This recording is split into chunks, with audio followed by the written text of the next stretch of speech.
Paglabas ko nga pala kanina, kaya ng 5:30 ng umaga, napadaan ako dyan sa may buhay na tubig, sa may Chowking. Open na nga pala yung Chowking buhay na tubig mga Tomodachi. Kaya nakakatuwa, dahil alam niyo kung bakit mga Tomodachi, kung bakit nakakatuwa. Kasi nag-open na naman ang bagong vendor, ang Chowking.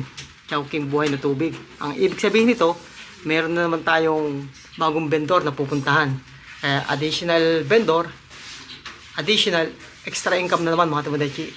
Kaya salamat yan sa Chowking buhay na tubig.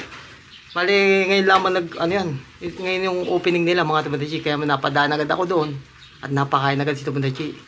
Kaya dagdag na naman yan sa extra income ng mga kapanda natin, mga grab food, sa lahat ng rider sa lansangan.